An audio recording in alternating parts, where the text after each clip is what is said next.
ربما يود الذين كفروا لو كانوا مسلمين. السلام علیکم. Welcome to our channel Novelistan Urdu novels library. کیسے ہیں آپ سب لوگ؟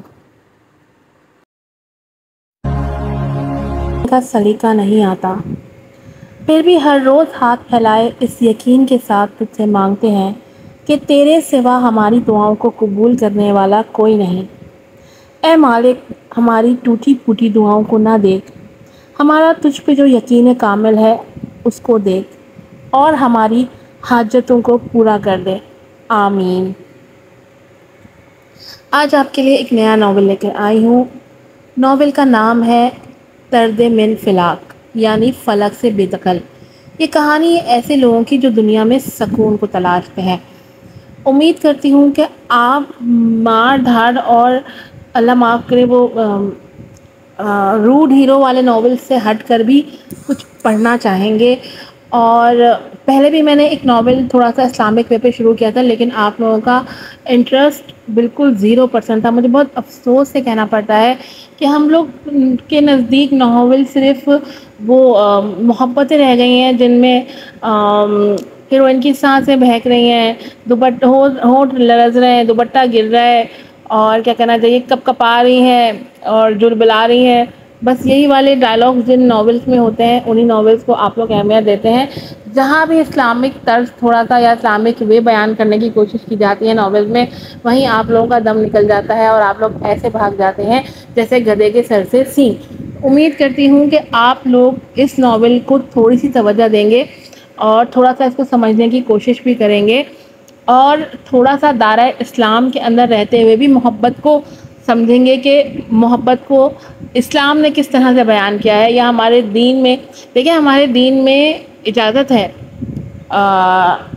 لیڈی کو بھی اور آدمی کو بھی اپنی پسند سے شادی کرنے کا حق دین نے ہمیں دیا ہے، لیکن دین نے ہمیں محبت کو ایکسپلائٹ کرنے کا حق نہیں دیا ہے. جس طرح کی محبتیں آج کل بیان کی جاتی ہیں ناولز میں، دین نے ہمیں ایسا کچھ بھی کرنے کا حق نہیں دیا ہے. تو میں امید کرتی ہوں کہ آپ لوگ تھوڑا سا پازیٹیوٹی کی طرف بھی اپنے ذہنوں کو لگائیں گے اور اس ناول کو جو ہے نا سپورٹ کریں گے. اور اس ناول پہ بھی میں چاہوں گی کہ آپ لوگ تھوڑا سا توجہ دیں. چینل کو سبسکرائب کریں، اس ویڈیو کو لائک کریں، شیئر کریں. پچھلی دفعہ میں نے اسلامک ناول لگایا تھا تو 2 ایپیسوڈ لگانے کے بعد میرا دل ہی خراب ہو گیا تھا. 5-10 ویوز سے زیادہ نہیں تھے، اور جنہوں نے بھی ویوز دیے تھے انہوں نے بھی 1 منٹ سے زیادہ ویڈیو دیکھنے کی زحمت نہیں کی تھی. میں آپ لوگوں سے ریکویسٹ کرتی ہوں کہ اس ناول کی کم سے کم 3-4 ایپیسوڈز آپ لوگ ریڈ کریں تو آپ کو اندازہ ہوگا اور آپ ناولز کو اچھے سے سمجھ پائیں گے. اور میں سمجھتی ہوں کہ میری اتنی لمبی تقریر کے بعد آپ لوگ ضرور ضرور ضرور جو ہے نا چینل کو سبسکرائب کریں گے، ویڈیو کو لائک کریں گے، شیئر کریں گے اور بہت سارے اچھے اچھے ریویوز بھی دیں گے. مزید دیر نہ کرتے ہوئے بڑھتے ہیں ایپیسوڈ کی طرف. ناول طرد من فلاک از یسریٰ قبل، پہلی قسط. رات کا سرمئی آنچل چاندی جیسے تاروں کی جھلملاہٹ سے معمور تھا. سردیوں کی ٹھٹرا دینے والی رات تھی. ایسے میں وہ دونوں کیف کے باہر لگی کرسیوں پر بیٹھے کافی پی رہے تھے اور ساتھ ہی باتوں میں بھی مصروف تھے. یہ لاہور کا منظر تھا جہاں رات ہونے کے باوجود بھی سڑکوں پر گاڑیوں کی آمد و رفت جاری تھی. سامنے بیٹھا مومن شاید اس سے کچھ کہہ رہا تھا، پر اس کی نظروں کا مرکز آسمان میں جگمگاتے تارے اور ان کے بیچ شان سے بھرا جمال چاند تھا. کہتے ہیں کہ تاروں کو انسان جب تکتا ہے جب زمین پہ اس کا کچھ کھو گیا ہو. ہر چاند کو دیکھنے والا محبوب کی تلاش میں نہیں ہوتا، کچھ کو سکون کی تلاش بھی ہوتی ہے، جیسے اسے تھی. سکون کی تلاش میں سکون محبوب ہو جاتا ہے اور محبوب وہ سکون ہوتا ہے. وہ ان تاروں میں سکون ڈھونڈ رہا تھا جس سکون سے وہ روشن تھے. کیا ان تاروں کو کوئی پریشانی نہیں تھی؟ یا انہیں شکوہ نہیں تھا کہ انہیں چاند سے کمتر کیوں رکھا گیا؟ آخر یہ اتنا کیسے چمکتے تھے؟ چمک تو خوشی کی ہوتی ہے، تو کیا وہ مکمل پرسکون اور خوش تھے؟ ایسے کئی سوال اس کے دماغ میں اپنا گھر کر رہے تھے جب کسی نے زور سے ٹیبل بجایا۔ اس نے چونک کے دیکھا تو سامنے بیٹھا مومن اسے گھورنے میں مصروف تھا۔ میں یہاں پاگلوں کی طرح کب سے تم سے باتیں کر رہا ہوں اور موصوف ہیں کہ آسمانوں کی سیر کو نکل چکے ہیں، وہ جلے کٹے انداز میں کہتا خاموش ہو گیا۔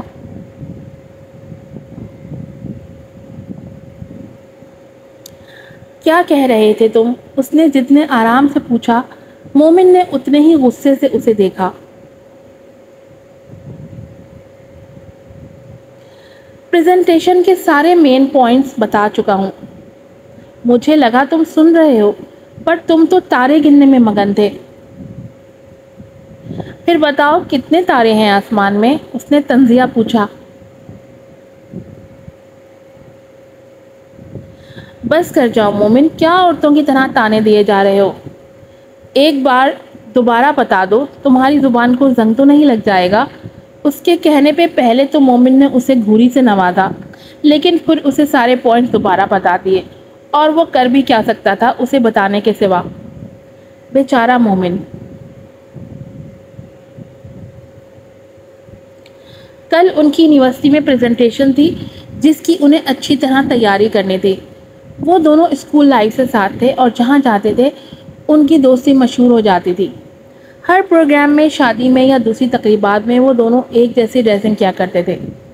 لوگ ان کی جوڑی کو ستائش سے دیکھتے تھے، دونوں ہی پڑھنے میں بہت اچھے تھے، ان کی دوستی کو سراہا جاتا تھا۔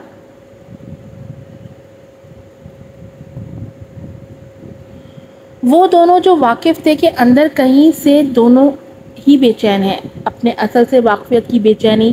وہ دونوں جو جانتے تھے کہ وہ کون ہیں، آسمانوں سے نکالے گئے ابن آدم، دونوں ایک ہی کیفیت کا شکار تھے۔ وہ دو دوست، فیاض آفندی اور مومن ابصار۔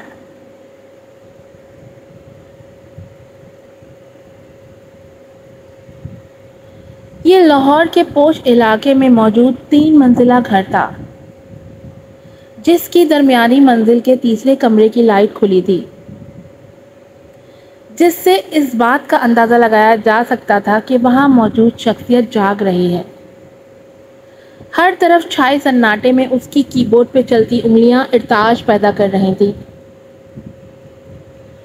اس کی سرمئی آنکھیں لیپ ٹاپ کی روشنی میں چمک رہی تھیں۔ ان آنکھوں میں جھانکوں تو وہاں لیپ ٹاپ کا عکس نمایاں تھا اور اس پہ لکھے الفاظ آنکھوں کے سمندر میں تیر رہے تھے، جو کچھ اس طرح سے تھے: ربما یود الذین کفروا لو کانوا مسلمین۔ وہ بھی وقت ہوگا کہ کافر اپنے مسلمان ہونے کی آرزو کریں گے۔ سورہ الحجر آیت نمبر 2۔ وہ قرآن کی تفسیر لکھ رہی تھی جس کے لیے اس نے لیپ ٹاپ پہ قرآن کھولا ہوا تھا۔ آیت پڑھنے کے بعد چند منٹ تک وہ سوچتی رہی اور جانچتی نظروں سے ان الفاظ کو دیکھتی رہی۔ لفظوں نے جب نظروں سے دل تک کا سفر طے کیا تو دل نے تفصیل فراہم کر دی۔ دل کی آواز پہ اس کے ہاتھ ایک بار پھر کی بورڈ پر چلنے لگے۔ اس آیت میں جو چیز پہلے قابل غور ہے وہ ہے لفظ آرزو۔ آرزو کیا ہوتی ہے؟ ایک آس، ایک چاہ، کسی سے ملنے کی چاہ، کچھ پا لینے کی چاہ، کچھ بن جانے کی چاہ، وقت کے تھم جانے کی چاہ، اس کے پلٹ آنے کی چاہ، یا پھر ایک خواہش۔ یہ جو لفظ ہے نا چاہ، یہ بڑا درد دیتا ہے، اور درد عنقریب کافروں کو ملے گا۔ اس آیت میں الفاظ آیا ہے لو کانو، اس کا مطلب ہوتا ہے کاش۔ ایک ہوتی ہے چاہت اور ایک ہوتی ہے کاش۔ چاہت کبھی نہ کبھی پوری ہو جاتی ہے اگر قسمت میں ہو تو، لیکن کاش ایک افسوس ہوتا ہے۔ کاش ماضی پہ گزرے ہوئے وقت پہ غمسکاری ہوتا ہے۔ چاہ بھی دل سے جڑی ہوتی ہے، اور کاش بھی۔ کاش میں حسرت ہوتی ہے جو باقی رہ جاتی ہے کبھی نہ پوری ہونے کے لیے۔ کاش ایک آہ ایک کراہ کی مانند ہوتی ہے جو تکلیف میں نکلتی ہے۔ اب آتے ہیں آیت کی طرف۔ اس میں ہے کہ کافروں کو خواہش ہوگی کہ کاش وہ مسلمان ہوتے۔ جو بات اس آیت میں سب سے زیادہ قابل غور ہے کہ کافر یہ خواہش کریں گے کہ کیوں، اور کب کریں گے؟ موت کے وقت، یا پھر جب انہیں جہنم میں ڈالا جائے گا، یا قیامت کے دن میدان حشر میں؟ قیامت کا دن وہ دن ہوگا، وہ دن جو خود میں ہولناکیاں سمیٹے ہوئے آئے گا، جس دن کوئی کسی کا نہ ہوگا، رشتے وعدے سب ٹوٹ جائیں گے۔ اس دن جب کافر دیکھیں گے کہ ان کے بنائے خدا جنہیں وہ پوجا کرتے تھے وہ ان کے کسی کام نہ آئیں گے، تب جب رب العالمین اپنے محبوب بندوں پہ مہربان ہوگا، اس وقت ایک کاش آواز کی صورت میں ان کے دلوں سے نکلے گی۔ وہ اپنے آپ کو ہی لعنت ملامت کر رہے ہوں گے، ہر اس انسان کو برا بھلا کہیں گے جو انہیں برائی کی طرف راغب کرتا تھا۔ اس دن وہ اپنے بتوں کو برا بھلا کہہ رہے ہوں گے جو ان کی پکڑ کا ذریعہ بنا۔ ابھی جو خدا کے منکر ہوئے بیٹھے ہیں اس دن پکار اٹھیں گے، احد احد۔ ابھی جو اس دنیا میں ملحد بنے ہوئے ہیں اور کہتے ہیں لا الہ، نہیں کوئی معبود، اس دن ان کے دل ملامت کریں گے، کرتے ہوئے کہیں گے اللہ سوائے اللہ کے۔ دوسرا یہ ہو سکتا ہے کہ جب موت کا فرشتہ ان کے پاس آئے گا تب ان کے اندر سے آواز آئے گی لو کانو، کاش۔ انسان کو اپنی سزا و جزا کا اندازہ ملک الموت کو دیکھ کر ہی ہو جاتا ہے، کیونکہ ملک الموت جب کسی کے پاس اس کی روح قبض کرنے چاہتا ہے تو الگ الگ روپ میں جاتا ہے۔ اگر تو یہ کسی کے پاس اپنی خوبصورت چہرے اور خدا کے سلام کے ساتھ آئے اور کہہ دے اے اطمینان والی روح، اپنے رب کی طرف پرواز کر جا اور تجھ پہ سلام ہو، پھر تو وہ انسان سمجھ لے کہ وہ کامیاب ہے۔ لیکن اگر یہ آئے ایک کرخت سی آواز اور بھیانک روپ کے ساتھ اور پوچھے کہ کیا مجھے کوئی سمجھانے والا، اللہ کی بات بتانے والا نہیں آیا تھا؟ جب انسان جان لے کہ دنیا میں لگایا ہوا وقت اس کے کسی کام نہیں آنے والا، ایسے کافر لوگ جو خدا کے منکر ہیں یہ اس کو دیکھتے ہی خود کو ملامت کرنا اور خود پہ افسوس کرنا شروع کر دیں گے۔ کافروں کے دلوں میں یہ خواہش جب بھی جنم لے گی جب وہ جہنم کو اپنی آنکھوں کے سامنے بھڑکتا ہوا دیکھیں گے۔ بتاؤ جہنم کیا کوئی مذاق ہے یا اللہ کی بنائی گئی کوئی بھی چیز مذاق ہے؟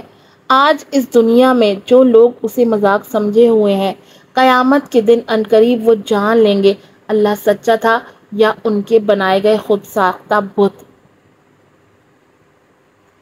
ایک سوال یہاں آتا ہے کہ کافر کب یہ خواہش کریں گے؟ یہاں وضاحت ہے، ربما سیاق کلام کے لحاظ سے کبھی تقلیل کے لیے اور کبھی تکثیر کے لیے استعمال ہوتا ہے۔ اگر بمانی تقلیل ہی ہے تو مطلب یہ ہے کہ بعض موقع پر وہ مسلمان ہونے کی آرزو کریں گے، اور اگر تکثیر کے لیے ہے تو پھر مطلب ان کی طرف سے یہ آرزو ہر موقع پر ہوتی رہے گی لیکن انہیں اس آرزو کو کرنے کا کوئی فائدہ نہیں ہوگا۔ میرے دوستوں، دنیا فانی ہے، ختم ہو جانے والی، اور آخرت دائمی ہے، ہمیشہ رہنے والی۔ دنیا میں مگن ہو کر اس رب کو نہ بھولیں جو سب کا خدا ہے۔ خود کو بچائیں ان حسرت کرنے والوں میں سے۔ حسرتیں پوری نہیں ہوتی۔ کافروں کا کہنا کاش کہ ہم مسلمان ہوتے ان کی باقی رہ جانے والی حسرت ہوگی۔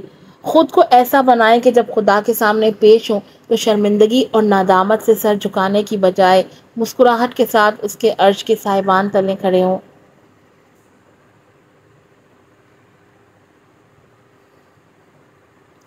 دل کی دھڑکنوں میں شور برپا تھا، آنکھیں نم تھی اور جسم وہ لرز رہا تھا۔ اس کی حالت بھی ایسی تھی تو رب کا سامنا کرتے ہوئے کیسی ہوگی؟ قرآن جب دلوں میں اترنے لگے تو پھر دنیا فریب سے زیادہ کچھ نہیں لگتی۔ اس نے لیپ ٹاپ بند کیا اور آ کر کھڑکی کے پاس کھڑی ہو گئی۔ ٹھنڈی ہوا نے چہرے کو چھوا تو طمانینت کے احساس سے اس نے آنکھیں بند کر لی۔ وہ اس جہان سے دور جانا چاہتی تھی، اسے یہاں سکون نہیں ملتا تھا۔ بے چینی حد سے سوا رہتی تھی۔ جب جب وہ تفسیر لکھتی اسے کچھ پلوں کا سکون میسر ہوتا تھا، لیکن پھر وہی دنیا سے اکتاہٹ اور بیزاری طبیعت پر چھا جاتی۔ دنیا والے، ان کے سوال، ان کی باتیں کسے سکون لینے دیتی ہیں؟ وہ دنیا میں سکون ڈھونڈتی رہتی تھی، کتنی نادان تھی نا۔ تم وہاں سکون کی امید رکھتے ہو جہاں آدم کو سزا کے طور پر بھیجا گیا تھا۔ آسمان پر بادلوں کا راج تھا جو خود کو سیاہی محل کے کرنے کے لیے تیار تھے۔ سرد موسم میں سیاہ بادل عجب سہانا منظر پیش کر رہے تھے۔ یونیورسٹی کے گارڈن میں گھومتے اسٹوڈنٹس موسم سے لطف اندوز ہو رہے تھے۔ ایسے میں فیاض اور مومن کے بینچ پر بیٹھے پریزنٹیشن کو ایک بار دہرا رہے تھے۔ فیاض سنجیدہ مزاج لڑکا تھا، اس کے برعکس مومن تھوڑا شوق تھا۔ چلو مومن، کلاس میں چلتے ہیں، سر کیسر آنے والے ہوں گے۔ فیاض نے اٹھتے ہوئے کہا، تم چلو، میں ذرا ایک کال کر کے آتا ہوں۔ مومن نے کسی کا نمبر ڈائل کرتے ہوئے کہا تو فیاض کلاس میں چلا گیا۔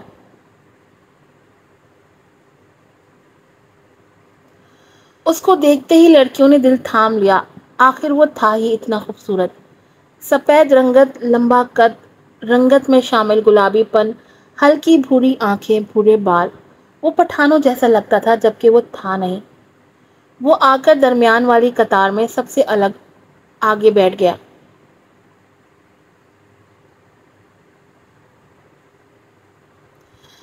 تھوڑی دیر میں ہی مومن بھی اس کے برابر میں آ کے بیٹھ گیا۔ وہ بھی ایسا ہی خوبصورت تھا، پر مومن تھا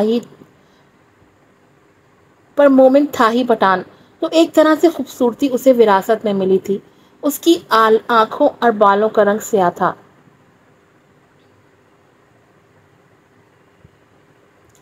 لڑکیاں ہو یا لڑکے، انہیں دیکھ کر یہی سوچتے تھے کہ دونوں میں سے زیادہ خوبصورت کون ہے آخر۔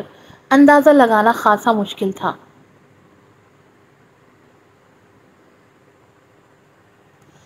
ایک تو میں ان حسیناؤں کی نظروں سے بڑا تنگ ہوں یار، مومن نے بیٹھتے ہوئے کہا تو اس کی بات پر فیاض ہلکا سا مسکرا دیا۔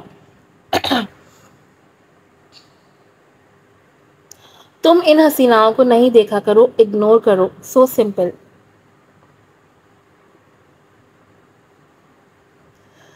ہاں بھائی، سو سمپل۔ جہاں جاؤ وہاں پر ہر کوئی ایسی عجیب گھورتی نظروں سے دیکھتا ہے جیسے کسی دوسرے سیارے کی مخلوق ہوں میں۔ اس کی بات پہ فیاض بے اختیار ہنس دیا۔ اچھا اب خاموش ہو جاؤ، سر آنے والے ہیں، فیاض نے اسے کہا اور سامنے رکھی بک کھولی۔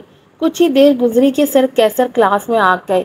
سب سے یکجا سلام کرنے کے بعد انہوں نے جو خبر سنائی اسے سن کر مومن کا صدمے سے منہ کھل گیا اور فیاض بس ضبط کر گیا۔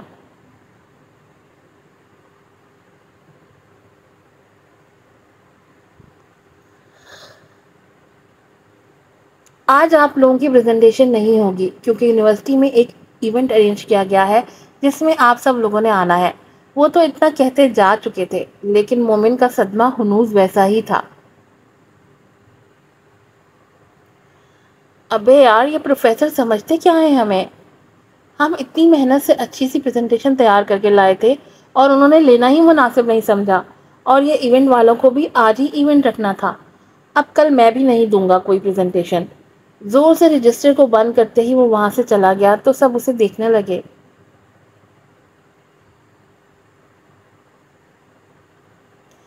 فیاض بھی اس کے پیچھے چلا گیا۔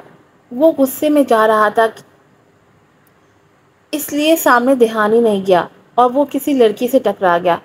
لڑکی بھی شاید جلدی میں کہیں جا رہی تھی اور اس کا دھیان اپنے ہاتھ میں موجود کتاب پر تھا۔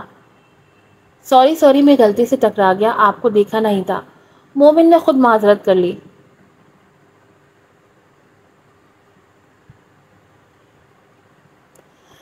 دیکھا نہیں تھا کا کیا مطلب؟ اتنی لمبی لڑکی آپ کو نظر نہیں آ رہی جو بلا وجہ ٹکراتے پھر رہے ہیں؟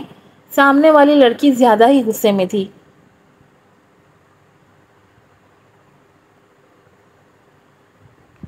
اس نے اس لڑکی کو غور سے دیکھا تو اسے یاد آیا یہ IT ڈپارٹمنٹ کی سب سے مشہور لڑکی تھی لڑائی جھگڑوں میں۔ محترمہ، ٹکرائی تو آپ بھی ہیں، تو کیا اتنا لمبا مرد آپ کو بھی نظر نہیں آیا؟ اس نے بھی جوں کا توں جواب دیا۔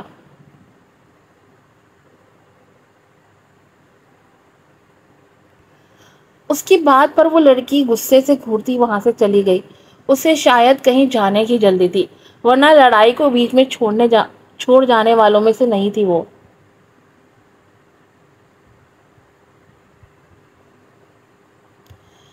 کیا ہوا ہے؟ تم کیوں کھڑے کھڑے مراقبے میں چلے گئے ہو؟ فیاض جو کہ اس کے پیچھے ہی آ رہا تھا پر راستے میں کسی لڑکی سے بات کرنے لگ گیا تھا۔ مومن کو یوں کوریڈور کے بیچ میں کھڑا دیکھ کر پوچھ بیٹھا، ابے یار کچھ نہیں، آج ہر کسی نے قسم کھائی ہوئی ہے موڈ خراب کرنے کی۔ اس نے سر جھٹکا۔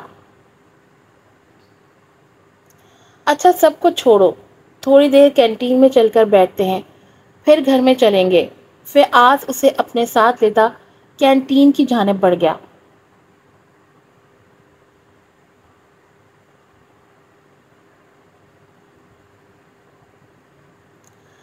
رات دیر سے سونے کی وجہ سے اس کی آنکھ صبح بھی لیٹ کھلی تھی۔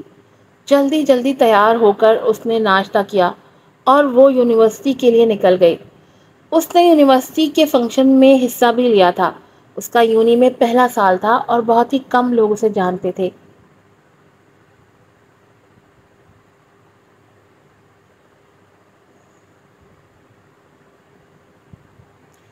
چاکلیٹی براؤن عبایا اور اس کے ساتھ ہم رنگ حجاب، وہ بہت خوبصورت لگتی تھی۔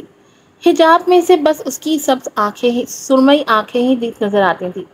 وہ جب یونیورسٹی پہنچی تو سیدھا آڈیٹوریم میں گئی اور آگے والے قطار میں بیٹھ گئی۔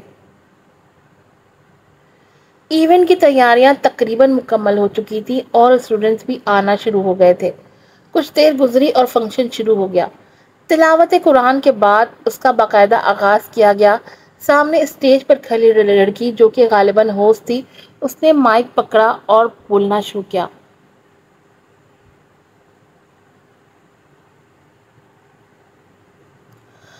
آپ سب کو یہاں خوش آمدید۔ میں واقف ہوں کہ اس وقت زیادہ تر اسٹوڈنٹس ایک ہی بات جاننا چاہتے ہیں کہ یہ کس نوعیت کا ایونٹ ہے، تو آپ سب کو بتاتی چلوں کہ یہ ایک اسلامک بیس پروگرام ہے جس میں کئی علماء اور اسٹوڈنٹس اپنی تقریر سے اس پروگرام کو شاندار بنائیں گے۔ تو سب سے پہلے میں بلانا چاہوں گی المیرا زیب کو، جو کہ ہماری یونیورسٹی کی فرسٹ ایئر کی اسٹوڈنٹ ہونے کے ساتھ ساتھ قرآن مجید جیسی عظیم کتاب کی مفسر بھی ہیں۔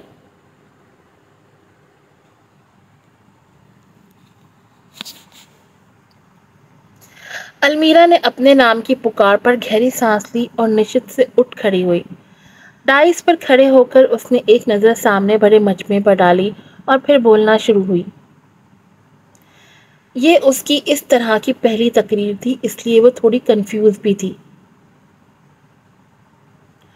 السلام علیکم ورحمۃ اللہ وبرکاتہ۔ جیسا کہ آپ جان چکے ہیں کہ میرا نام المیرا زیب ہے اور میں الحمدللہ ایک مفسر ہوں۔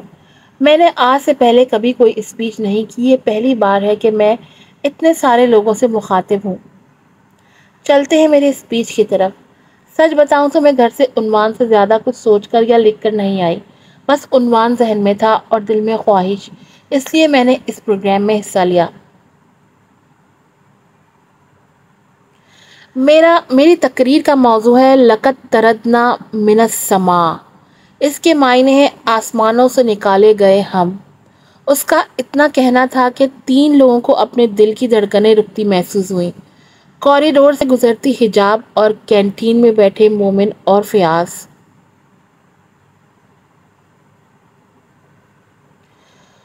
وہ اپنی کلاس سے نکل کر سامنے انگلش ڈپارٹمنٹ میں جا رہی تھی۔ اسے ایک لڑکی سے کام تھا۔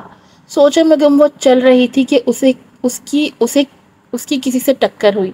سامنے والا بھی شاید کہیں سے غصہ میں آ رہا تھا، جو اسے دیکھا نہیں، پر وہ بخشنے والوں میں سے کہاں تھی، اس نے بھی سنا دیا۔ اور وہ لڑکا، ہمت تو دیکھو اس کی، کہہ رہا ہے کہ اتنا لمبا مرد سے نہیں دکھا۔ اتنا بھی لمبا نہیں تھا، وہ بس مجھ سے 1 فٹ ہی تو لمبا تھا۔ یہ سب اس وقت اس کے ذہن میں چل رہا تھا، پر اسے جلدی تھی تو وہ اس فضول شخص کو نظر انداز کرتی آگے بڑھ گئی۔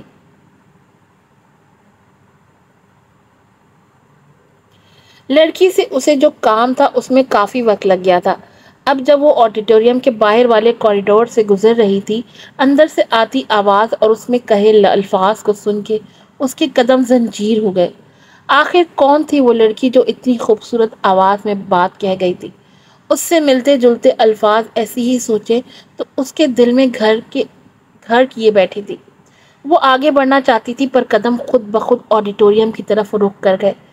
وہ بے بس ہو گئی تھی، جو کبھی کسی کے آگے بے بس نہیں ہوا کرتی تھی سوائے خدا کے۔ اسے الفاظ بے بس کر گئے تھے، پر وہ تھی کون؟